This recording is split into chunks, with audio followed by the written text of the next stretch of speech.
medida a experiência democrática em curso no Brasil pode indicar caminhos para superar os grandes impasses globais, como a desigualdade, o racismo e as ameaças ecológicas existentes hoje ao nosso planeta? Eu vou me valer para responder à sua questão, me valendo de grandes pensadores do Brasil, pensadores clássicos do Brasil, que são um verdadeiro alimento para a nossa inteligência.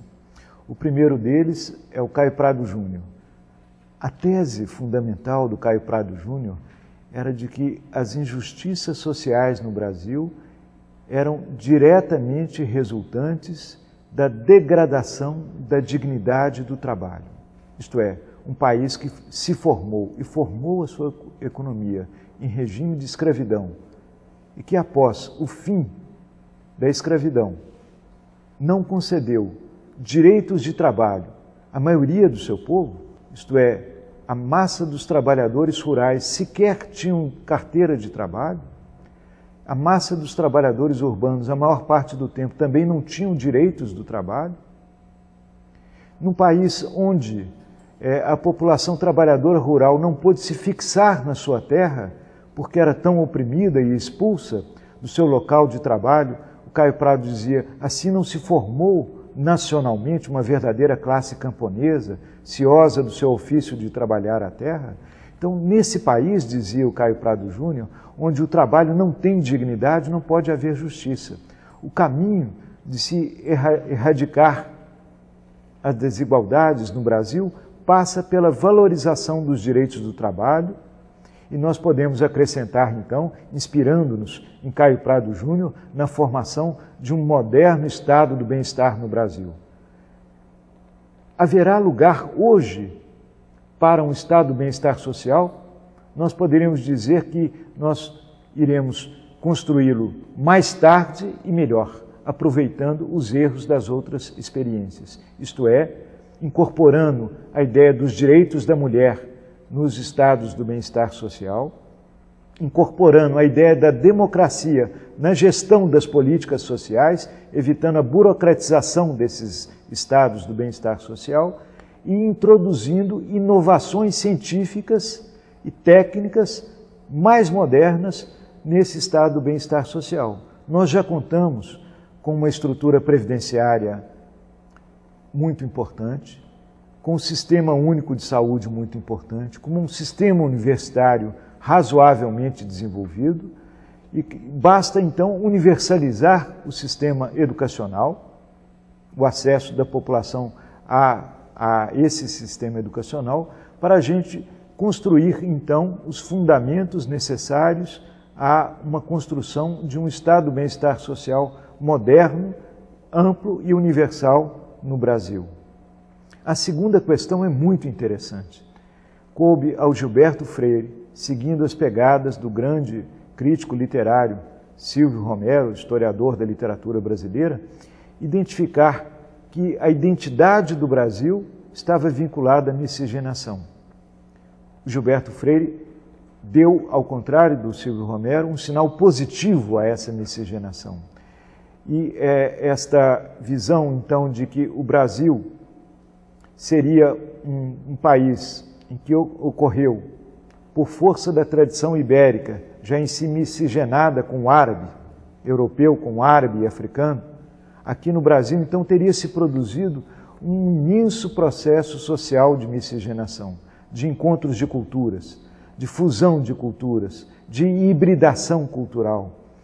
O Darcy Ribeiro, seguindo, então, e transformando essa análise do Gilberto Freire, que ainda guardava um tom tradicionalista e conservador numa utopia libertária, o Darcy Ribeiro dizia, se nós conseguíssemos vencer as desigualdades sociais do país, nós seríamos a ONU que deu certo, a Organização das Nações Unidas, porque aqui estão todos os povos, aqui estão todas as etnias miscigenadas, criando uma cultura comum, superando os ódios raciais, as diferenças raciais e étnicas, vivendo então um processo efetivo, não apenas imaginado, de democracia social e racial. Surgimos da confluência, do entrechoque, do caldeamento do invasor português, com índios silvícolas e com negros africanos. Somos uma cultura sincrética. A questão ecológica vem sendo tratada também por um grande pensador brasileiro, um dos maiores teólogos vivos do mundo, que é Leonardo Boff. Esse autor, formado na alta teologia, desde os anos 80 e principalmente a partir dos anos 90, consultando as fontes franciscanas teologais do seu pensamento, inseriu-se no debate mundial sobre a ecologia e o mundo, inclusive sendo um dos autores, junto com o ex-primeiro-ministro da União Soviética, Gorbachev, da chamada Carta da Terra, que propõe, então, certas metas a serem atingidas pelo globo, pelos habitantes do planeta neste século. O Leonardo Boff vem, então, trabalhando a ideia de que nós vivemos uma crise de civilização, que não se trata apenas de minorar os efeitos danosos do crescimento econômico, que não se trata nem mesmo apenas de regular os efeitos danosos do crescimento econômico sobre o meio ambiente, mas de construir novos princípios de civilização que nos hermanem, que nos coloquem em contato, que reorganizem a relação da sociedade humana com a natureza,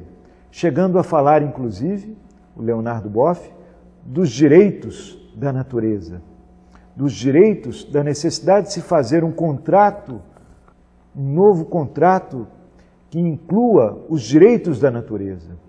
os direitos dos rios de não serem poluídos, das florestas de não serem devastados, criando então um novo cosmos mais harmonioso de convivência humana, de trabalho humano e de experiência de civilização. Nós podemos dizer que essa teologia do Leonardo Boff, esse pensamento ecológico profundo e radical que nos vem desse autor franciscano que está fazendo esse ano 70 anos, de uma vocação dedicada, então, ao trabalho social, ao pensamento social, nós temos, na riqueza desse pensamento do Leonardo Boff, uma grande fonte de inspiração para que o Brasil, nessa sua agenda democrática, inclua, então, uma nova perspectiva civilizatória,